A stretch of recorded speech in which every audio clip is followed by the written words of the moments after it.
আসসালামু আলাইকুম। সবাইকে স্বাগত জানাচ্ছি। আমি নাসরুল ইসলাম তন্ময়। শুরুতে বিআরবি কেবল সংবাদ শিরোনাম। বাংলাদেশের সর্বশেষ গুরুত্বপূর্ণ আপডেট সংবাদে আপনাকে স্বাগত। শুরুতেই সংবাদ শিরোনাম, পরে বিস্তারিত। শুরুতেই জানিয়ে দিব বাংলাদেশ প্রসঙ্গ নিয়ে বাইডেনের সঙ্গে মোদির ফোনালাপ। মার্কিন প্রেসিডেন্ট জো বাইডেন এবং ভারতের প্রধানমন্ত্রী নরেন্দ্র মোদি বিভিন্ন পরিস্থিতি নিয়ে ফোনালাপে কথা বলেছেন। দুই রাষ্ট্রপ্রধানের এই ফোনালাপে বাংলাদেশ প্রসঙ্গ নিয়ে আলোচনা হয়েছে। এ সময় বাংলাদেশের দ্রুত স্বাভাবিক অবস্থা ফিরে আসার প্রয়োজনীয়তার উপর গুরুত্ব আরোপ করেন এই দুই নেতা। এরপর জানিয়ে দিব স্যাটেলাইট সম্প্রচারে ফিরল সময় টিভি। নতুন ব্যবস্থাপনায় গত রাত থেকে সময় টিভি আবার পুনরায় স্যাটেলাইট সম্প্রচার শুরু করেছে। জানিয়ে দিব মৎস্য এবং প্রাণী সম্পদ খাতে এখনও আমিভূত। ছাত্র জনতাকে সন্ত্রাসী বলে স্লোগান দেয়া কর্মকর্তারা এখনও বহাল। হই হই রই রই, জামাত শিবির গেলি কই, হই হই রই রই, সন্ত্রাসীরা গেলি কই, আমরা সবাই মুজিব সেনা, ভয় করি না বুলেট বোমা ইত্যাদি বলে স্লোগান দেয়া মৎস্য অধিদপ্তরের কর্মকর্তারা এখনও চাকরিতে বহাল রয়েছে। জানিয়ে দিব সুষ্ঠু নির্বাচনের জন্য যৌক্তিক সময় পাবে ডক্টর মোহাম্মদ ইউনূসের সরকার। বাংলাদেশের সংসদ ভেঙে দেওয়ার ৩ মাসের মধ্যে নির্বাচনের আয়োজন করতে হয়, তবে সাংবিধানিক এই বাধ্যবাধকতা বর্তমান পরিস্থিতিতে কার্যকর নয় বলে মনে করেন আইন বিশ্লেষক এবং রাজনৈতিক নেতাদের এক অংশ। বাস্তবতার নিরিখেই তা বিবেচনা করছেন তারা। এবারে জানাবো লুটপাট আগুন গাজী টায়ার ফ্যাক্টরিতে, নিখোঁজ ১৭৬। ২১ ঘন্টা পর আগুন নিয়ন্ত্রণে এসেছে। অবশেষে নিয়ন্ত্রণে এসেছে নারায়ণগঞ্জের রূপগঞ্জ উপজেলার রূপসী এলাকায় অবস্থিত গাজী টায়ার ফ্যাক্টরির আগুন। ফায়ার সার্ভিসের ১২টি ইউনিট ২১ ঘন্টার প্রচেষ্টায় গতকাল রাত ৭টা ৫ মিনিটে আগুন নিয়ন্ত্রণে আনে।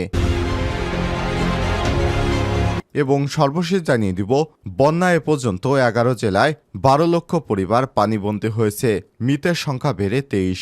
চলমান বন্যায় বাংলাদেশের মোট ১১টি জেলা আক্রান্ত হয়েছে এবং ১২,৩৮,০৪৮টি পরিবার পানিবন্দী হয়েছে। ক্ষতিগ্রস্ত মানুষের সংখ্যা এখন ৫৭,০১,২০৪ জন। এই প্রতিবেদন লেখা পর্যন্ত আমাদের হাতে ২৩ জনের মৃতের খবর পাওয়া গেছে। প্রিয় দর্শক, এতক্ষণ শুনছিলেন সংবাদ শিরোনাম, এবারে বিস্তারিত।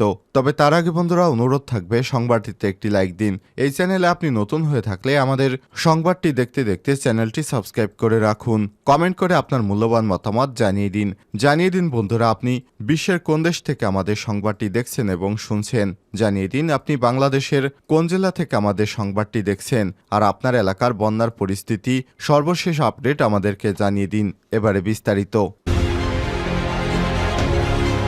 বাংলাদেশ প্রসঙ্গে বাইডেনের সঙ্গে মোদির ফোনালাপ। মার্কিন প্রেসিডেন্ট জো বাইডেন ও ভারতের প্রধানমন্ত্রী নরেন্দ্র মোদির বিভিন্ন পরিস্থিতি নিয়ে ফোনালাপে কথা বলেছেন। দুই রাষ্ট্রপ্রধানের এ ফোনালাপে বাংলাদেশ প্রসঙ্গ নিয়ে আলোচনা হয়েছে। এ সময় বাংলাদেশের দ্রুত স্বাভাবিক অবস্থা ফিরে আসার প্রয়োজনীয়তার উপর গুরুত্ব আরোপ করেছেন দুই নেতা।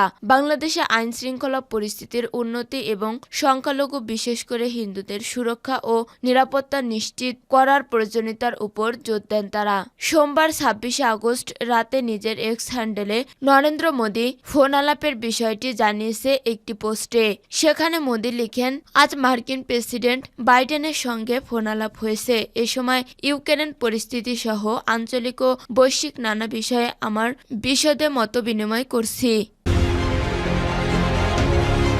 স্যাটেলাইট সম্প্রচারে ফিরল সময় টিভি। স্যাটেলাইট সম্প্রচারে ফিরছে সময় টেলিভিশন। নতুন ব্যবস্থাপনায় সোমবার ২৬শে আগস্ট রাত ১১টা ৫৯ থেকে পুনরায় স্যাটেলাইট সম্প্রচার শুরু হয়েছে।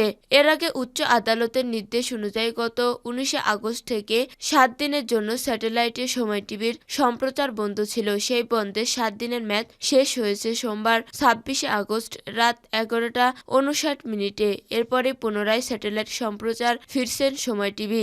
এ সময় মিডিয়া লিমিটেড আইনজীবী অ্যাডভোকেট আহসানুল করিম সাংবাদিকদের জানান, আজ রাত থেকে সময় টিভি সম্প্রচার আসছে, এতে আইনগত কোনো বাধা নেই। আমরা শুনানিতে আপিল বিভাগে বলেছি 7 দিনের বেশি সময় টিভি বন্ধ রাখার বিষয়ে আমরা আবেদন করব না।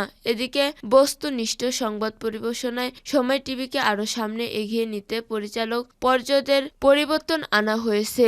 নতুন চেয়ারম্যান হিসেবে দায়িত্ব গ্রহণ করেছেন খ্যাতিমান চলচ্চিত্র পরিচালক মুর্শেদুল ইসলাম এবং ব্যবস্থাপনা পরিচালক হিসেবে দায়িত্ব গ্রহণ করেছেন শম্পা রহমান। মৎস্য ও প্রাণী সম্পদ খাতে এখনো আর্মিভূত ছাত্র জনতাকে সন্ত্রাসী বলে স্লোগান দেয়া কর্মকর্তারা এখনো বহাল। হই হই রই রই জামাত শিবির গেল কই, হই হই রই রই সন্ত্রাসীরা গেল কই, আমরা সবাই মুজিব সেনা, ভয় করি না বুলেট বোমা। ফার্মগেটের প্রাণী সম্পদ অধিদপ্তরের প্রধান কার্যালয়ের সামনে গত 4 আগস্ট অধিদপ্তরের মহাপরিচালক ডাক্তার রিয়াজুল হক জসিমের নেতৃত্বে উচ্চকিত কণ্ঠে স্লোগানগুলো দিচ্ছিলেন অধিদপ্তরের কর্মকর্তারা। স্বৈরাচার শেখ হাসিনা সরকারের পতনের আগের দিন ঢাকা সহ সারা দেশে যখন ছাত্র জনতার রক্ত ঝরছিল, ঠিক সেই মুহূর্তে বঙ্গবন্ধু ভেটেরিনারি পরিষদের ব্যানারে হাসিনার পক্ষে কথিত শান্তি সমাবেশ করেছিলেন প্রাণী সম্পদ অধিদপ্তর সহ মৎস্য ও প্রাণী সম্পদ মন্ত্রণালয় ও মন্ত্রণালয়ভুক্ত প্রতিষ্ঠানগুলোর কর্মকর্তা কর্মচারীরা। এই কর্মসূচি একাধিক ভিডিও এসেছে দৈনিক নয়া দিগন্তের কাছে। এ কর্মসূচিতে দলবাজ ও দুর্নীতিগ্রস্ত কর্মকর্তা, প্রকল্প পরিচালকদের সবার উপস্থিতি দেখা গেছে। একাধিক কর্মকর্তা বলছেন, ছাত্র জনতার রক্ত সিঁড়ির উপর তা মারিয়ে অধ্যাপক ডক্টর ইউনূসের নেতৃত্বে অন্তর্বর্তীকালীন সরকার ক্ষমতায় এসেছে। সরকারের উচ্চ পর্যায় থেকে শুরু করে বিভিন্ন সংস্থার দুর্নীতিবাজ ও দলবাজ সরিয়ে নেওয়া হলেও বহাল তবিয়তে আছেন ছাত্র জনতাকে সন্ত্রাসী হিসেবে স্লোগান দেয়া প্রাণী সম্পদ অধিদপ্তরের কর্মকর্তারা। মৎস্য অধিদপ্তরের মহাপরিচালককে সরানো হলেও বহাল আছেন অনেকে। দাপট দেখিয়ে যাচ্ছেন শেখ হাসিনা সরকারের সুবিধাভোগী মৎস্য ও প্রাণী সম্পদ মন্ত্রণালয় ও অভিভুক্ত প্রতিষ্ঠানের আরও কর্মকর্তা। সুষ্ঠু নির্বাচনের জন্য যৌক্তিক সময় পাবে ইউনূস সরকার। বাংলাদেশের সংসদ ভেঙে দেওয়ার 3 মাসের মধ্যে নির্বাচন আয়োজন করতে হবে, তবে সাংবিধানিক সেই বাধ্যবাধকতা বর্তমান পরিস্থিতি কার্যকর নয় বলে আইন বিশ্লেষক ও রাজনৈতিক নেতাদের একাংশ বাস্তবায়নের নিরীক্ষেই তা বিবেচনা করেছেন তারা। প্রধান নির্বাচন কমিশনার কাজী হাবিবুল্লাহ আওয়াল এক নিবন্ধনে বলেছেন, সংবিধান যদি বহাল থাকে তাহলে নির্বাচন কমিশনকে সংবিধানের 123(3) খ অনুচ্ছেদের বিধান অনুযায়ী তৎপরবর্তী 90 দিনের মধ্যে জাতীয় সংসদের সাধারণ নির্বাচন অনুষ্ঠান করতে হবে। যদি না করেন তাহলে সেক্ষেত্রে 7 খ অনুচ্ছেদের বিধান মতে কমিশনাররা মৃত্যুদণ্ডযোগ্য অপরাধ করে থাকবে না। তবে তিনি মনে করেন নির্বাচন কমিশন পুনর্গঠন ও নির্বাচন কমিশনারদের অপসারণ যখনই হোক না কেন, রাষ্ট্র ও সরকারের আইনগত ও সাংবিধানিক ভিত্তি মজুত করতে হলে সফল উদ্বুদ্ধ এমন পরিস্থিতিতে অবিলম্বে একটি অসামরিক ফরমান জারি করে প্রচলিত